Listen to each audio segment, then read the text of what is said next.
இன்னைக்குதான் மு க ஸ்டாலின் சொல்லியிருக்காரு, நம்மளுடைய தோல்விக்கு காரணம் என்ன என்பதை நாம் ஆய்வு செய்ய வேண்டும். ஐயா மு க ஸ்டாலின் அவர்களே, அதுக்கான காரணம் நான் இன்னைக்கு சொல்றேன். அதுக்கு காரணமே நீங்க தான். இதுக்கு என்ன ஆய்வு செய்யணும்? இந்த தோல்விக்கு முக்கியமான காரணமே திரு மு க ஸ்டாலினுடைய நிர்வாகத்தோடைய தோல்வி. அன்பு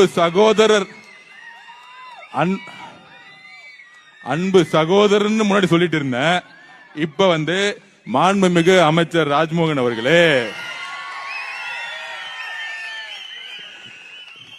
ஒரு எளிய குடும்பத்தில் பிறந்தவரை அமைச்சராக்கிய பெருமை எங்களுடைய தலைவருக்கு சாரும். இதுக்கு மேல என்ன புரட்சி வேணும்? இதுக்கு மேல என்ன புரட்சி வரணும்? நீங்க யார எம்எல்ஏ ஆக்கிறீங்க? சட்டசபையில 50 வருஷமா உங்க கூடத்துல உங்க மகன், அதுக்கப்புறம் அமைச்சர்களுடைய மகன், இவங்க தானே உட்கார்ந்துட்டு இருக்காங்க. இங்க பாருங்க, சட்டசபையில ஒடுக்கப்பட்ட ஏழை மக்கள் இருந்து சட்டசபையில உட்கார்ந்துட்டு இருக்காங்க. அதற்கான புரட்சி செய்தது எங்களுடைய தலைவர். இதுக்கு மேல என்ன பெரிய புரட்சி வேணும்?